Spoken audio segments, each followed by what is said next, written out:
Yes, good morning everyone. Now again I am here for to you.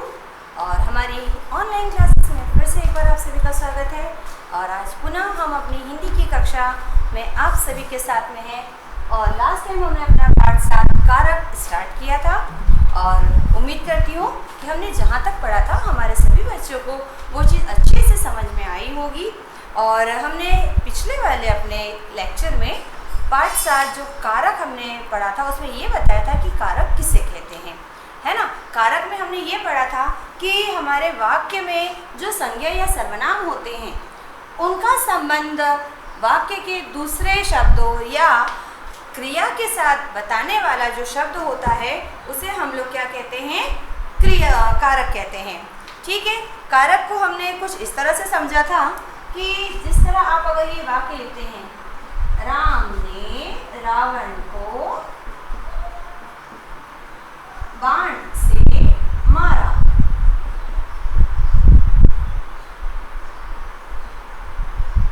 ठीक है, इसमें हमने ये पढ़ा था बेटा कि जो संज्ञा या सर्वनाम होता है उसका क्रिया से संबंध बताने वाले जो छोटे छोटे शब्द या जो छोटे छोटे चिन्ह होते हैं उन्हें कारक कहते हैं। कारक के बिना क्या होता है कि हमारा जो वाक्य होता है वह स्पष्ट नहीं हो पाता है। और चूँकि वाक्य को स्पष्ट बताने के लिए हमें क्या करना पड़ता है, उसमें जो छोटे छोटे से हमारे कारक होते हैं उनको लगाना आवश्यक होता है। अब चूँकि हमने ये भी पढ़ा था कि कारक के कितने भेद होते हैं, याद कीजिए कारक के कितने भेद बताए थे हमने आपको, 8 भेद बताए थे, है ना। कौन कौन से बताए थे, कोई हमें बता सकते हैं कारक के भेद। ठीक है, कारक के हमने 8 भेद पढ़े थे। जैसे देखिए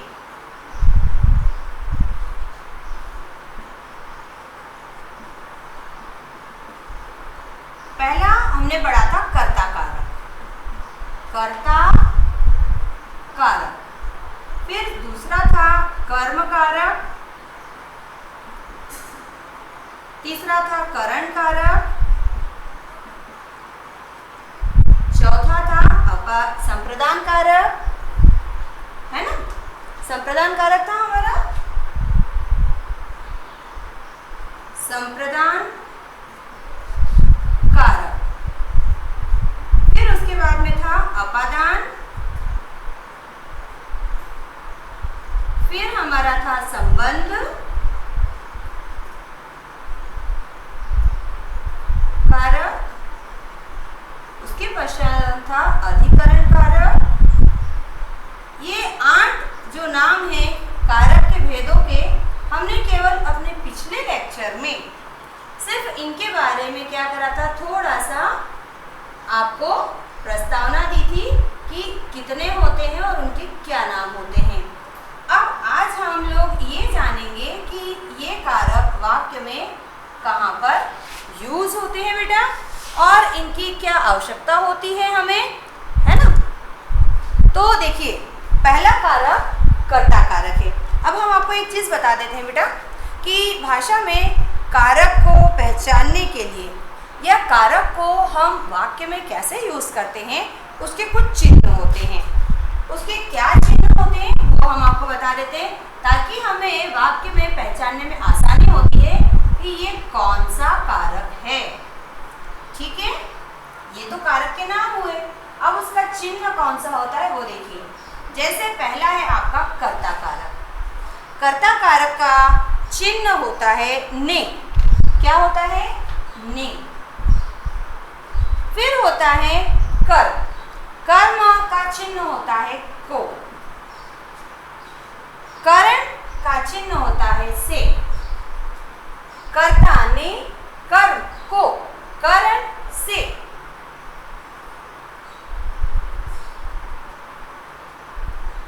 ठीक है, संप्रदान।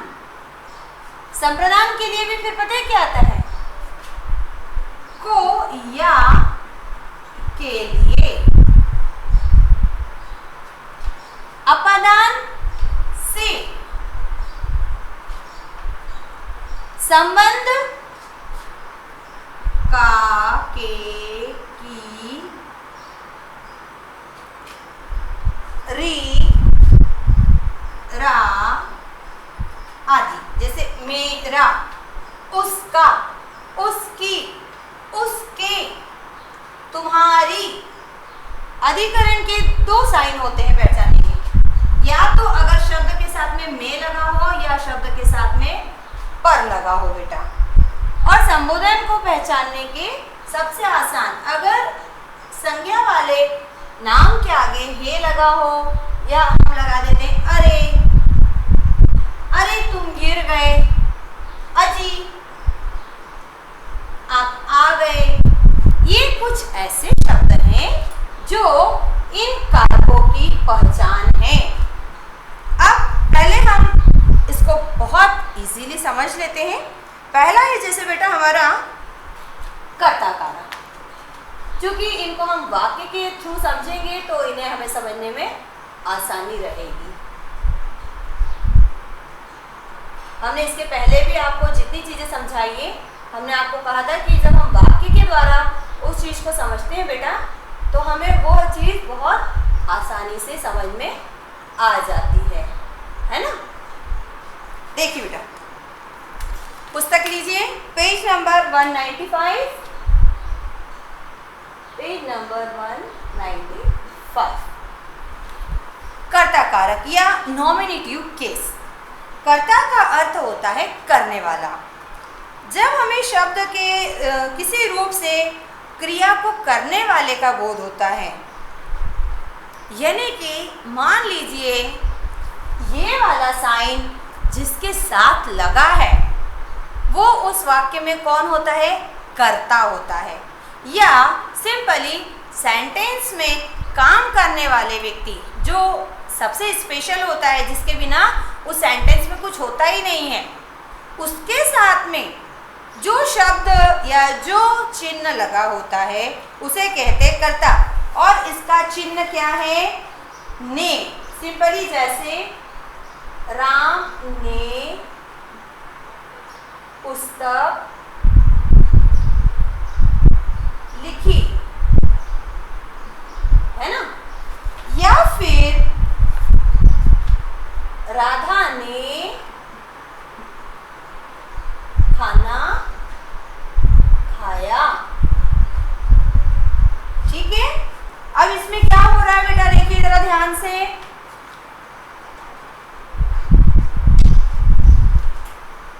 कर्ता शब्द में जब ने लगा तब उसका संबंध हमको उस क्रिया से पता चला कि राम ने लिखने का काम किया है। पुस्तक क्या है? कार्य या कर्म है, क्रिया लिखने की है। इन दोनों का संबंध या इसका संबंध इन दोनों के साथ में है, वो किसने जोड़ा? इस वाले चिन्ह ने। राम पुस्तक लिखी, राम पुस्तक लिखी। हाउ इज पॉसिबल, या इसमें क्या स्पेशल है? राम पुस्तक लिखी, अब कौन सा, कैसी, मन से? नहीं, राम ने पुस्तक लिखी। या राधा खाना खाया, राधा खाना खाया, कब खाया, कैसा खाया, किसने खाया, कौन सी वाली ने खाया, कुछ पता नहीं चलता। लेकिन जैसे ही मैं कर्ता कारक का चिन्ह कर्ता के साथ, ये कौन है हमारा हमेशा सेंटेंस में? कर्ता होता है। तो कर्ता के साथ में जो चिन्ह लगा या कारक लगा, इसलिए ये क्या कहला गया मेरा? कर्ता कारक। क्या कहला गया? कर्ता कारक। जो कारक कर्ता के साथ में लगता है, कर्ता यानी कि काम करने वाले के साथ में, वो होता है कर्ता कारक। फिर होता है कर्म कारक। कर्ता द्वारा की गई क्रिया का फल जिस पर पड़ता है उसे कर्म कारक कहते हैं। कर्म कारक का विभक्ति चिन्ह को है। को चिन्ह का प्रयोग हमेशा सजीव पदार्थ के साथ किया जाता है। ठीक है, जैसे हमने यहां पर लिखा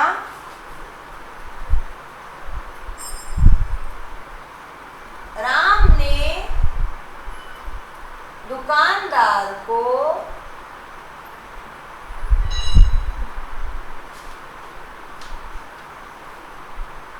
पैसे दिए, है ना। या अध्यापक ने छात्रों को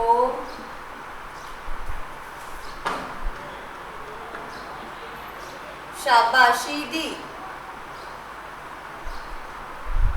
ठीक है, राम ने तो कर्ता हो गया, दुकानदार हमारा क्या है, कर्म। उसके साथ में जो चिन्ह लगता है वो होता है हमारा कर्म कारक। कर्म के साथ में लगा है इसलिए उसका नाम क्या है, कर्म कारक। जब कर्ता कोई काम करता है, पैसे देने का काम करा, इसका असर किस पे पड़ रहा है, इस पे, क्योंकि राम ने पैसे दिए, इसमें कोई स्पेशल नहीं, लेकिन राम ने दुकानदार को पैसे दिए, मतलब कि ये वाला जो है वो उसका क्या है, कर्म है। तो कर्म के साथ में जो चिन्ह लगता है या जो कारक लगता है वो कहलाता है हमारा कर्म कारक। ठीक है, अगला करण कारक। सबसे सरल, करण का मतलब होता है साधन। क्या होता है बेटा, साधन। क्रिया के करने के साधन को करण कारक कहते हैं। या कर्ता जिसकी सहायता से क्रिया करता है उसे हम लोग करण कहते हैं। करण मतलब हेल्पिंग वर्ड। जैसे देखिए, राम कलम से लिखता है ना।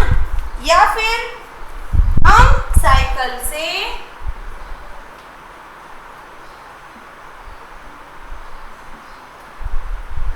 वह साइकिल से बाजार जाता है।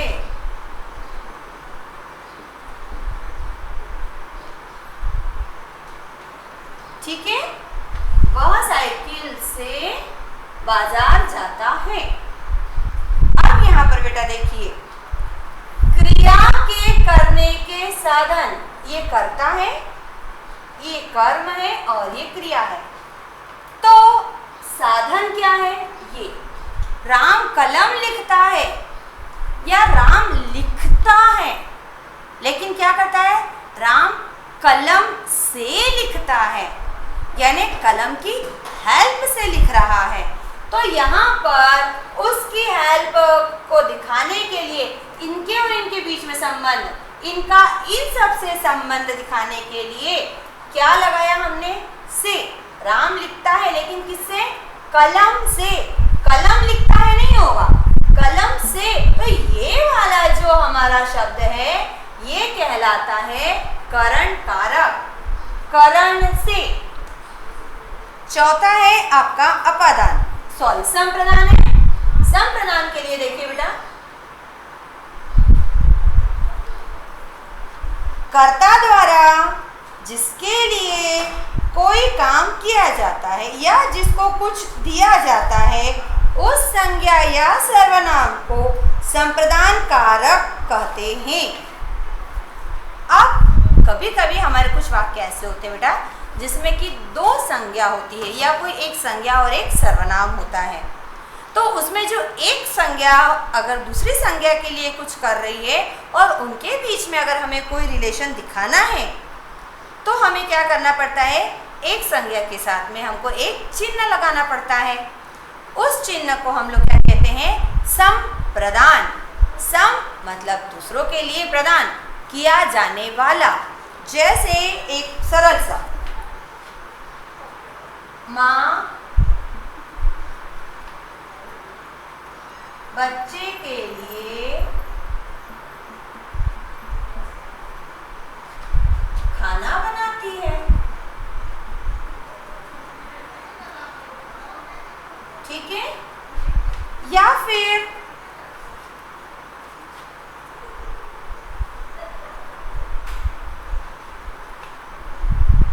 गुरु को नमस्कार है।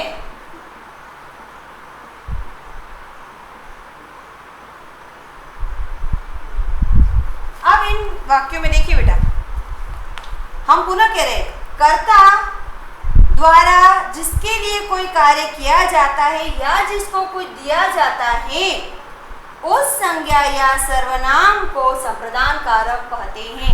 जब एक संज्ञा दूसरी संज्ञा के लिए कुछ करती है और यह दिखाने के लिए दूसरी संज्ञा के साथ में जो चिन्ह लगाया जाता है उसे कहते हैं संप्रदान कारक। गुरु को नमस्कार है, गुरु क्या है? संज्ञा है। गुरु को नमस्कार है। संप्रदान के दो चिन्ह हैं, को या के लिए, लेकिन एक चीज हमेशा आप याद रखिएगा, इस को में और इस को में अंतर है। यहाँ पर को तब लगाया जाता है जब आप किसी के लिए कुछ कर रहे होते हैं। यह पुस्तक उसको दो, है ना, यह पुस्तक राम के लिए है, तो वहां संप्रदान होगा। अगला अपादान कारक है। अपादान बहुत सरल होता है। जब वाक्य में कोई वस्तु अलग होती है तब वहां पर क्या होता है? अपादान। कैसे? अपादान, जब हमसे कुछ टूटता है, जैसे पत्ता पेड़ से गिरता है,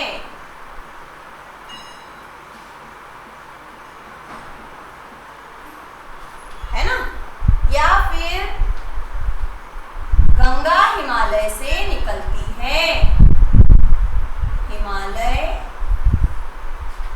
से निकलती है। अब देखिए बेटा, पत्ता पेड़ से क्या हो रहा है? अलग हो रहा है ना। गंगा हिमालय से निकलती है, यानी कि गंगा नदी हिमालय से अलग होती है। तो जब वाक्य में कर्म के साथ में कोई ऐसा चिन्ह लगे जो हमें ये दिखाए कि वो वस्तु किसी अन्य वस्तु से अलग हो रही है, उसे हम कहते हैं अपादान कारक। ठीक है, से यहाँ भी है और से यहाँ भी है, लेकिन यहाँ पर ये हेल्प कर रहा है और यहाँ पर ये क्या हो रहा है? हमसे अलग हो रहा है। तो इस से में और इस से में अंतर होता है। जो हेल्प करता है वो करण होता है, जो हमसे अलग हो जाता है वह अपादान कारक होता है। वैसे ही हमारा नेक्स्ट वाला कारक कौन सा है? संबंध, यानी कि रिलेशन वाला कारक। बहुत सीधी सी बात है, संज्ञा या सर्वनाम के जिस रूप से संबंध प्रकट होता है, संबंध यानी दो शब्दों का आपस में एक दूसरे से रिलेशन, उसे संबंध कारक का चिन्ह के द्वारा हम देख सकते हैं। का, के, की। आप देखिए संबंध कारक के चिन्ह सबसे ज्यादा हैं। क्यों? क्योंकि रिलेशन भी तो बहुत ज्यादा होते हैं ना। मेरा, उसका, पिताजी का, माताजी का, ऐसे हमारे पास कई संबंध है। तो उन डिफरेंट अलग अलग बहुत सारे संबंधों का दिखाने के लिए हमें क्या करना पड़ता है? कई सारे चिन्हों की आवश्यकता होती है। जैसे सिंपली, यह मीना का भाई है, यह मीना का भाई है। किसका भाई है? मीना का। या फिर अगर हम कहें कि यह मेरे दादाजी का कमरा है, यह मेरे दादाजी का कमरा है। अब देखिए बेटा, यहाँ सर्वनाम और संज्ञा दोनों हैं, लेकिन इस वाले का संबंध इस वाले से दिखाने के लिए यहाँ पर हमको एक चिन्ह लगाना पड़ा है। ये वाला कमरा जो क्या है? मेरे दादाजी का है, यानी दादाजी के साथ में मेरा रिलेशन बताया है। यह मीना का भाई है, यह बोलकर उसका संबंध मीना से बताया है कि ये मीना का भाई है, यानी ये सामने जो व्यक्ति खड़ा है इसका संबंध किससे है? मीना से है। ये कमरा जिनका है वो मेरे दादाजी हैं, यानी दादाजी और मेरा एक संबंध है। तो संबंध दिखाने के लिए जो चिन्ह या जो कारक लगाया जाता है उसे हम लोग कहते हैं संबंध कारक। अधिकतर बेटा संबंध कारक जो चिन्ह होता है उसका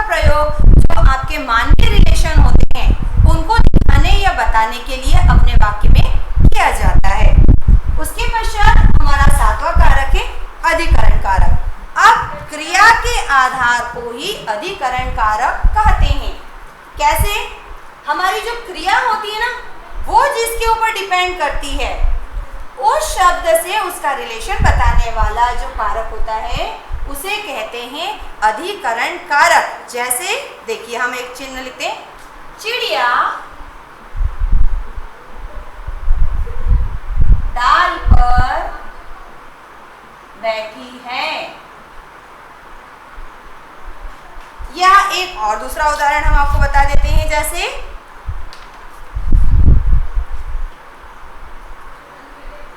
राम घर में है। चिड़िया बैठी है, चिड़िया डाल बैठी है। बैठने का काम लेकिन कहां पर हो रहा है? डाल पर। तो ये वाला जो क्रिया है जिससे रिलेटेड है, आपकी क्रिया जिस पर डिपेंडेंट है, उस वाले चिन्ह को हम कहते हैं अधिकरण। करण जब किसी के ऊपर डिपेंडेंट होता है तो वो होता है अधिकरण। चिड़िया डाल से बैठती नहीं है, चिड़िया डाल पर बैठती है। यहाँ पर भी वही था, से लिखता है, यानी कलम का यूज कर रही है। यहाँ चिड़िया डाल का यूज कर रही है, लेकिन यहाँ पर वो उसको कैसे कर रहा था? हेल्प ले रहा था, और यहाँ पर उसका काम इसकी हेल्प ले रहा है। तो उसकी आपस में जो भी रिलेशन बन रहा है, क्रिया का किसी के ऊपर आश्रित होने का और उसको दिखाने वाला जो चिन्ह होता है, उसे हम लोग कहते हैं अधिकरण कारक। या राम घर में है ना? राम कहाँ है? राम घर में है, यानी राम घर के अंदर है। राम घर है तो ठीक है, लेकिन घर में है। अगर आपने कहा राम घर है तो राम का घर है, राम घर के बाहर है, घर में राम है, कैसे पता चलेगा? लेकिन अगर मैंने कहा राम घर में है, यानी राम उस वक्त कहां पर है? घर के अंदर। उसके होने की क्रिया किस पर डिपेंडेंट हो गई है? घर के ऊपर डिपेंडेंट हो गई है। इसलिए हमारे ये वाले जो चिन्ह होते हैं, ये कहलाते हैं अधिकरण कारक। अंतिम हमारा कारक है बेटा, जैसे संबोधन। संज्ञा के जिस रूप से किसी को बुलाया जाए या संबोधित किया जाए या आकर्षित किया जाए, उसे संबोधन कहते हैं। जब आप संज्ञा शब्द न लेकर संज्ञा के लिए ही या संज्ञा को ही पुकारते हैं, बुलाते हैं, उसके लिए आप अगर कोई शब्द यूज करते हैं बेटा, तो वो शब्द कहलाता है आपका संबोधन कारक। अरे मित्र, अरे मित्र, यहाँ आओ, यहाँ आओ। या अगर हम कई बार ऐसा भी कहते हैं ना, अरे आप कब आए, है ना? अरे आप कब आए। तो इन वाक्यों में देखिए बेटा कि हमने संज्ञा या जो सर्वनाम था उसका नाम नहीं लिया है, लेकिन उसके आगे हमने जो शब्द लगा दिया है जो उसी के लिए है, वो वाला कारक या शब्द हमारा कहलाता है संबोधन कारक। क्या कहलाता है? संबोधन कारक। अब बेटा कारक को याद रखने के और कारक को पहचानने का एक बहुत सरल सा तरीका है, आप उसके चिन्हों को अच्छे से पढ़ लीजिए। जैसे कर्तानी, करण से, संप्रदान के लिए, अपादान से, संबंध का के की, अधिकरण में पर, संबोधन है। आप बिलीव नहीं करेंगे बेटा, ये चीज मैंने बहुत सालों पहले जब बहुत पहली बार पढ़ी थी, और हमारे जो टीचर थे उन्होंने मुझे ये सबसे इजी वाला टेक्निक सिखाया था, और वो दिन है और आज का दिन है। मैं कभी भी कारक को पहचानने में या कारक का प्रयोग करने में या याद रखने में कभी भूल नहीं करती हूँ। क्यों? क्योंकि उन्होंने मुझे कारक को याद रखने का ये सबसे सरल तरीका बताया था, जो मैं आपसे शेयर कर रही हूँ। और वास्तव में मैंने ये फील किया है कि कारक को जानने और याद रखने का इससे ज़्यादा सरल तरीका नहीं होता है। कई बार एक ही वाक्य में दो ज़्यादा कारक हो सकते हैं, लेकिन प्रत्येक कारक अपनी डेफिनेशन के अकॉर्डिंग ही यूज होता है। यानी कि उसको जहाँ पर प्रयोग करने का निर्देश या नियम बनाया गया है वो वहां पर उसी के लिए प्रयोग होता है। जैसे हमने आपको कहा था, राम ने रावण को बाण से मारा। राम ने करता है, रावण को कर्म है, बाण से करण कारक हो गया। यानी दो से ज्यादा कारक चिन्ह एक सेंटेंस में यूज हो सकते हैं, लेकिन डेफिनेशन के अकॉर्डिंग उनके नाम, उनका जो यूज है वो चेंज नहीं हो सकता है। अब लास्ट में हम आपको एक चीज बता देते बेटा कि करण कारक और अपादान कारक में अंतर। देखिए बेटा, दोनों ही कारक में से विभक्ति का प्रयोग होता है, ठीक है, लेकिन करण कारक में ये क्या होता है, हमारा साधन होता है, और अपादान में क्या होता है, ये अलग होने के अर्थ में होता है, अलग होने में, ठीक है। जैसे एक सिंपल उदाहरण बताती हूँ। राघव ने चाकू से सेब काटा, लेकिन अगर मैं कहूं पेड़ से फूल झड़ रहे हैं, जब हमने चाकू से सेब को काटा है तो चाकू का यूज किया है सेब को काटने के लिए, है ना।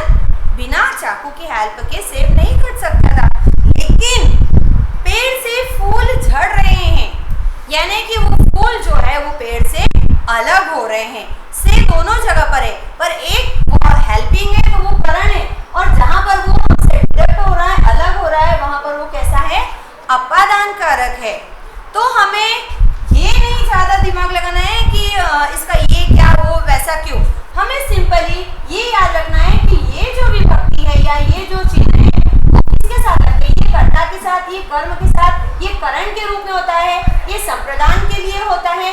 अपादान जो होता है वो किसी से अलग होने के लिए उस शब्द के साथ लगता है। संबंध जब हमें दो संज्ञा के साथ बताना हो संबंध, अधिकरण जब हमें क्रिया का बेस बताना होता है, और संबोधन हमेशा संज्ञा या सर्वनाम के आगे या साथ में लगता है बेटा, ठीक है। एक चीज जरूर याद रखिए, जब कारक चिन्ह लगता है तो यह संज्ञा, सर्वनाम या जो भी विशेषण है उसका जो रूप होता है वो चेंज हो जाता है। जैसे राम, राम ने, राम तो राम को हो जाता है, उसने, उसका, उसके लिए, उससे, जैसे ही हमने उसके साथ कारक लगाया उसका रूप चेंज हो जाता है। फिर कारक के जो चिन्ह होते हैं ये, इनको हम लोग परसर्ग भी कहते हैं, या संस्कृत भाषा में इसे विभक्ति चिन्ह भी कहा जाता है। तो इस प्रकार आज हम लोगों ने क्या पढ़ा बेटा कि कारक के 8 भेद कौन कौन से हैं, वो कहाँ पर यूज होते हैं, उनका क्या प्रयोग होता है, और उन्हें हमें कहाँ कहाँ पर किस तरह से प्रयोग करना चाहिए। अब इस ज्ञान के आधार पर हम अपना जो अगला वाला कार्य है, यानी कि पुस्तक के अभ्यास प्रश्न का कार्य, वह अपने अगले वाले लेक्चर में फिनिश करेंगे। तब तक आप इन सारे चिन्हों और कारक से जुड़े हुए उदाहरण के आधार पर इसको बार बार प्रैक्टिस करेंगे।